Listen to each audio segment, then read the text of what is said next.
berarti ada Soekarno, ada Muhammad Hatta, itu kan yang membedakan teks proklamasi kan. Nah itu disebutnya sebagai objek. Jadi manusianya itu sebagai objek sejarah. Terus yang kedua ada subjek. Ya, kalau subjek itu orang yang meneliti sejarah. Contohnya sejarawan, jurnalis, dan lain-lain gitu. Contohnya misalnya Fadil tiba-tiba besok kuliahnya di jurusan sejarah. Terus buat skripsi tentang skripsi sejarah pastinya kan.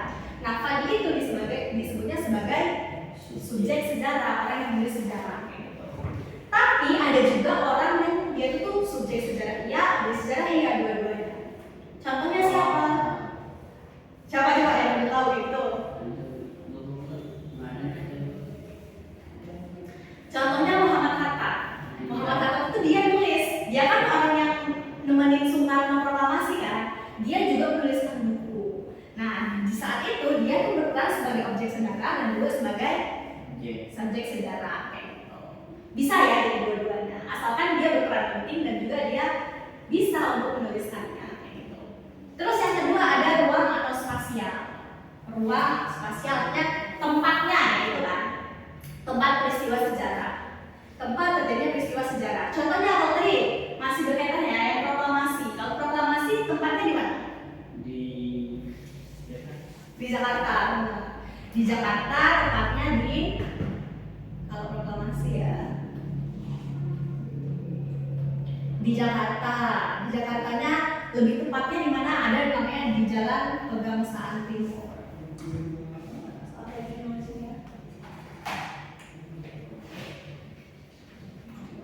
Contohnya nih ya di Jalan Pegangsaan Timur. Gitu. Itu kan sebagai tempatnya kan secara lebih jelas, secara lebih kecil. Tempat proklamasi itu di Jalan Pegangsaan Timur di Jakarta. Terus yang ketiga ada waktu atau istilah lainnya adalah temporal. Tempo itu kan artinya waktu kan. Nah, waktu itu adalah waktu terjadinya peristiwa sejarah. Karena sejarah itu kan peristiwa yang benar-benar terjadi kan. Makanya harus jelas waktunya itu kapan, di mana kayak gitu. Sebagai bukti bahwa dia itu benar-benar terjadi kayak gitu. Kalau proklamasi tadi, ininya di mana? Ya, proklamasi kemerdekaan tanggal berapa? Jadi bentar lagi nih kita 17 Agustus. Tahunnya 1945 benar. Terus selain itu juga ada yang namanya peristiwa. Peristiwa itu pasti ya ini kalau peristiwanya ya proklamasi tadi ya. Peristiwa proklamasi itu terjadinya 17 Agustus, ruangnya di Jakarta. Manusianya tadi ada Soekarno Hatta dan peserta-pesertanya dan banyak orang yang lain. Nah, peristiwa itu tadi ya proses atau jalan atau kejadian yang berlangsung pada masanya. Apa sih proklamasi? Misalnya tadi kayak gitu. Terus apa lagi tadi contohnya? Misalnya ada demo mahasiswa menuntut keturunan bahan pokok. Itu kan peristiwanya kan? Demo. Terus apa lagi misalnya peristiwanya?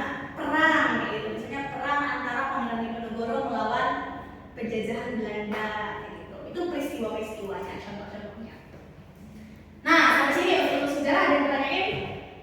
Kalau di sekolah kami di semester 1 objek itu dibilang sebagai saksi atau pelaku dari sejarah tersebut. Iya benar juga. Kan ini tokoh yang dikaji ya, bisa juga sebagai ya saksi atau apa tadi kata Fadil? Pelaku. Atau pelaku. Berarti sama ya? Sama. Saksi atau pelaku ini kan berarti harus ditanyain, harus dikaji sama subjeknya kan, sama orang yang menelitinya kayak gitu. Makanya dia ditentuin saksi atau pelaku. Itu objek benar Fadil. Subjek nih ada ya, tambahan materinya.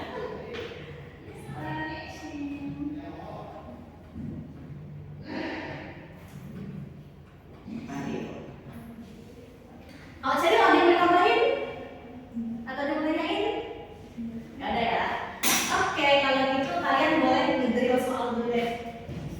Sebelum kita, atau kita mau lanjut dulu aja? Lanjut dulu baru ngedrill sekalian ya. Apa? Kenapa? Apa ini? Lobet?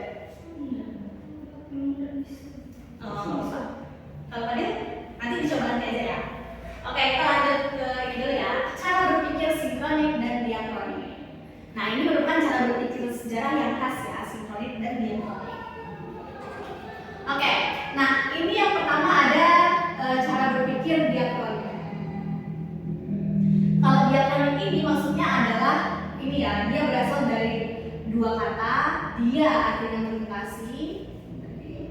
Terus kronik ini asal katanya kronos, artinya waktu. Jadi dia melintasi waktu. Nah, ciri-cirinya apa? Atau apa yang disebut sama kronik ini? Diakronik itu identik dengan kata kronologi.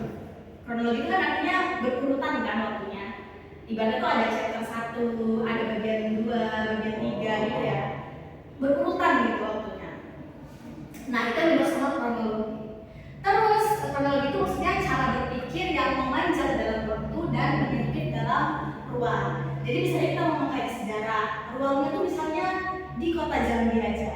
Tapi waktunya panjang tuh, misalnya dari tahun 1945 sampai 1998. Itu lumayan kan satu periode orde baru kayak gitu ya. Apa yang terjadi di Jambi itu apa aja sih kayak gitu. Terus yang kedua, dia fokus ke urutan kejadian. Ini ya, ada urutannya sesuai tahunnya, misalnya 1945, 1946, 47, sampai 50, nanti 60 apa yang terjadi, sampai 98 apa yang terjadi kayak gitu. Terus yang ketiga bersifat vertikal. Vertikal tuh garis lurus atau garis ini melintang atau kayak gini? Vertikal lurus dong. Iya gitu. Karena kan waktunya ini kan, tahunnya naik kayak gitu. Dari tahun ini tadi 2001, misalnya 2002, 2003, terus kayak gitu. Itu ciri-ciri dari kronologis atau diakronik ya. Kedua, ada juga cara berpikir yang namanya cara berpikir sinkronik. Kalau sinkronik ini, sin artinya itu kan berhubungan gitu kan, kronik waktu, berhubungan dengan waktu. Tapi sinkronik di sini tuh maksudnya adalah saling berhubungan satu wilayah dengan wilayah lain kayak gitu ya. Maksudnya apa? Dia adalah cara berpikir yang meluas dalam ruang. Ini kan branding ya, meluas dalam ruang, tapi terbatas dalam waktu. Jadi ini kayak saling membalikan ya. Kalau misalnya ini kan yang sempit waktunya, yang sempit ruangnya kan. Kalau yang ini justru ruangnya yang luas, yang lebar kayak gitu. Tapi waktunya terbatas, sempit. Nah, ciri-cirinya apa nih kalau sinkronik? Kalau sinkronik itu ciri-cirinya dia mengkaji pada masa tertentu. Misalnya cuma pada masa apa ya, masa kerajaan apa kayak gitu. Misalnya selama berapa tahun aja. Tapi nanti yang dibahas banyak, misalnya dari aspek ekonominya, budayanya gimana di zaman itu. Tapi tahunnya cuma 5 tahun aja misalnya kayak gitu. Tapi pembahasannya banyak, ini ya, contohnya politik, ekonomi, budaya dan lain-lain. Terus dia bersifatnya horizontal. Horizontal berarti dia garis lurus ya, kayak gitu. Di tahun-tahun itu aja gitu. Tapi banyak yang dibahas, kayak gitu ya. Dan dia itu lebih serius dan juga lebih sulit biasanya. Dan yang terakhir dia berkaitan dengan hal-hal lain, bukan cuma sejarah-sejarah aja, bukan cuma peristiwa-peristiwa aja. Tapi dia dikaitkan dengan hal seperti hal politik, ekonomi, budaya, terus juga apalagi misalnya secara geografis juga dibahas kayak gitu. Secara lingkungan yang gimana sih makanya bisa terjadi peristiwa tersebut, kayak gitu. Ini ya contoh-contohnya. Ada yang tanya nggak di sini? Maksudnya itu kan cara berpikir memanjang waktu tapi menjadi ruang, maksudnya gimana Pak? Maksudnya tuh kalau misalnya kita mau melakukan penelitian sejarah, kita tuh bisa menerapkan dua pendekatan ini gitu. Misalnya Fadil mau meneliti sejarah apa? Sejarah Jambi misalnya kayak gitu ya. Kalau Fadil mau pakai ciri yang diakronik ini, misalnya Fadil meneliti Jambi itu dari zaman kerajaan Melayu kuno sampai zaman sekarang kayak gitu. Jadi peristiwa di Jambi itu ada apa aja sih? Misalnya dulu zaman kerajaan Jambi didirikan oleh orang kaya hitam kayak gitu. Terus berlanjut raja siapa, terus sampai ke zaman Sultan Taha gitu. Sultan Taha melawan Belanda, lain mana di tahun sekian gitu. Nanti berpindah lagi tahun berapa Indonesia merdeka, Jambi juga ikut merdeka tahun 1945 gitu. Terus nanti lanjut lagi tahun 1998 reformasi, terjadi otonomi daerah, Jambi jadi provinsi sendiri kayak gitu. Sampai ke tahun siapa, gubernurnya siapa, ini siapa, itu dibahas secara per tahun, manjang kan tahunnya gitu. Tapi peristiwanya di Jambi aja kayak gitu. Oh, berarti kayak waktunya tuh panjang, tapi yang dibahas kan menjadi gitu, tapi iya. bahas yang lain. Kayak gitu. Kayak gitu ya. Kalau sinkronik kebalikannya, misalnya yang dibahas Indonesia secara luas gitu ya.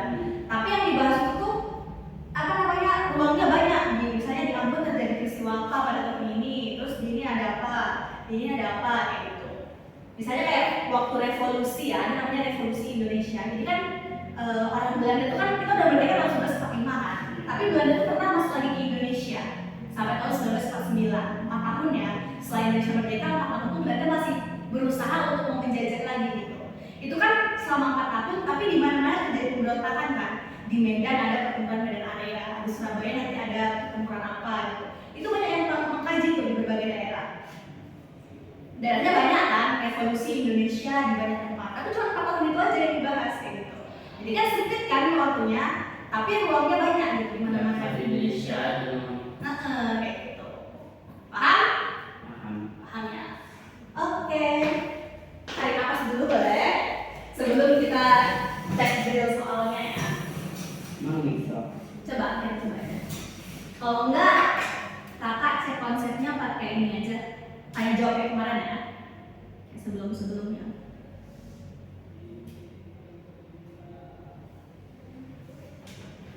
Kalau cewek nggak bisa kenapa? Belum masuk email. Oh, berarti besok sama ini ya? Sama Kanovinya coba ini.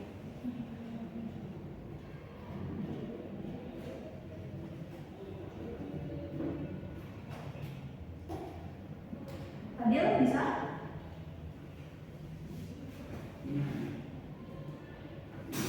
Gambar barbel ya. Terus pilih yang sejarah.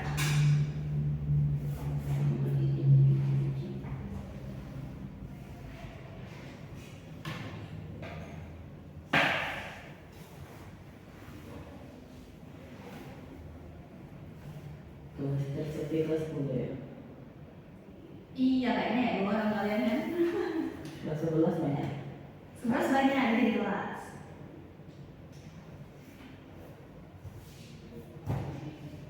Bisa Fadil? Kelas 10 kurang mereka. Ini sejarah perminatan.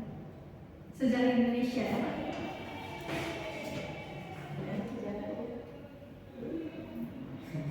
Peminatan ya Pak. Kak, sejarah peminatan. Coba kalau sejarah peminatan dibuka di sini apa?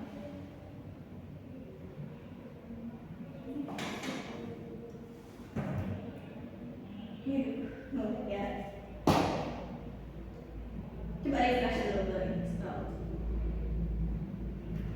Sampai Kira-kira. ada ya ada. Berarti emang ini ya. Oke lah kalau emang masih bermasalah kakak, berarti dijawab kayak biasanya aja ya. Mau gantian atau rebutan nih? Gantian dulu ya. Gantian dulu dari cewek. Ladies first. Ini kita benar salah dulu. Cek konsep ya. Enggak, benar ya saya. Secara etimologi, sejarah berasal dari bahasa Arab syajaratun yang memiliki arti pohon. Pohon melambangkan simbol kehidupan yang memiliki kesamaan sifat dengan sejarah. Benar apa salah? Secara etimologi, sejarah itu berasal dari bahasa Arab syajaratun. Terus pohon itu melambangkan simbol kehidupan yang memiliki sifat yang sama dengan sejarah. Benar ya? Benar atau salah? Benar. Jawabannya benar. Oke, lanjut sekarang dengan Fadil ya. Manusia merupakan salah satu unsur dalam sejarah. Dalam pelaksanaan proklamasi, peran Soekarno dalam sejarah adalah sebagai subjek. Benar apa salah? Salah. Harusnya dia sebagai Objek karena dia ya pelaku dari proklamasinya. Benar ya? Jadi dia salah. Dia harusnya sebagai objek, bukan subjek. Nah, sekarang ini rebutan supaya dua angkat tangan ya. Salah satu ciri-ciri cara berpikir diakronik adalah memanjang dalam waktu, menyempit dalam ruang. Benar apa salah? Benar. Kalau Adil? Benar ya. Itu kalau diakronik adalah waktunya sempit tapi ruangnya luas. Oke, sekarang kita lanjut ke kuis.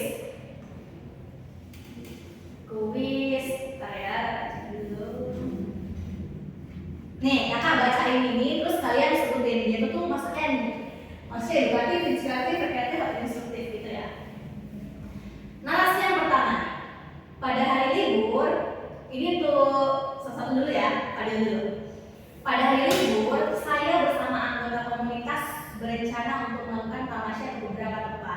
Borobudur, Prambanan, Gedung Merdeka Bandung, Gedung Indonesia Menggugat, dan situs Trawulan.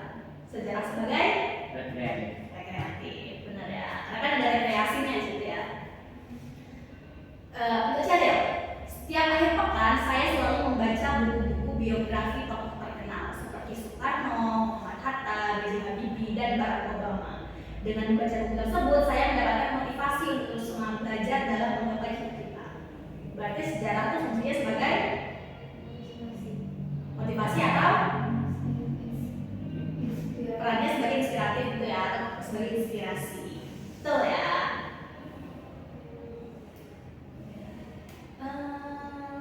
Oke, ini agak ini ya.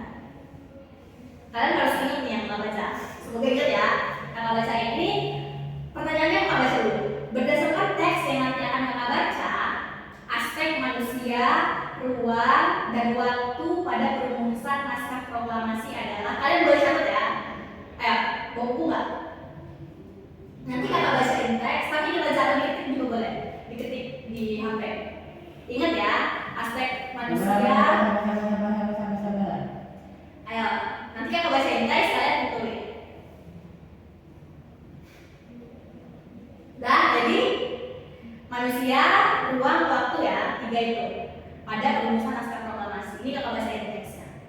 Peristiwa proklamasi memiliki arti dan makna yang penting bagi Indonesia. Hal ini dikarenakan dengan proklamasi menandakan bahwa Indonesia telah menjadi negara yang merdeka dan terlepas dari belenggu penjajahan. Perencanaannya ya dilakukan di Rumah Laksamana Maeda pada tanggal 17 Agustus 1945 pada pukul 3.00 WIB. Tokoh yang merancang teks proklamasi yaitu Soekarno, Hatta, dan Ahmad Subarjo. Pada mulanya, pembacaan proklamasi akan diadakan di lapangan Ikada pada 17 Agustus 1945. Namun, agar terhindar dari pengaruh Jepang, maka pembacaan proklamasi dilakukan di halaman rumah Soekarno. Tepatnya di Jalan Pegangsaan Timur nomor 56 pada pukul 10.00 waktu Indonesia Barat dan langsung dibacakan oleh Soekarno. Pembacaan proklamasi dihadiri sekitar 500 orang.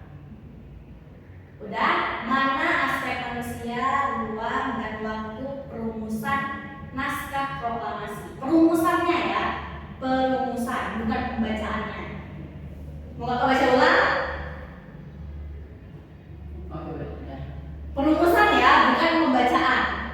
Ingat kata-kata perumusan bukan pembacaannya. Mau kakak baca ulang nggak? Sudah, Ceril? Ulang ya, saya ulang. Oke. Ini perumusan ya, bukan pembacaannya. Ulang ya. Peristiwa proklamasi memiliki arti dan makna yang penting bagi Indonesia. Hal ini dikarenakan dengan proklamasi menandakan bahwa Indonesia telah menjadi negara yang merdeka dan terlepas dari belenggu penjajahan. Perencanaan proklamasi dilaksanakan di Rumah Laksamana Maeda pada tanggal 17 Agustus 1945 pada pukul 3.00 WIB. Tokoh yang merancang teks proklamasi yaitu Soekarno, Hatta, dan Ahmad Subarjo. Pada mulanya, pembacaan proklamasi akan diadakan di lapangan Ikada pada 17 Agustus 1945. Namun, agar terhindar dari pengaruh Jepang, maka pembacaan proklamasi dilakukan di halaman rumah Soekarno, tepatnya di Jalan Pegangsaan Timur nomor 56 pukul 10 waktu Indonesia Barat, dan langsung dibacakan oleh Soekarno. Pembacaan proklamasi dihadiri sekitar 500 orang. Udah? Udah? Siapa udah oke? Fadil? Oke. Kalau Fadil dulu. Manusianya siapa?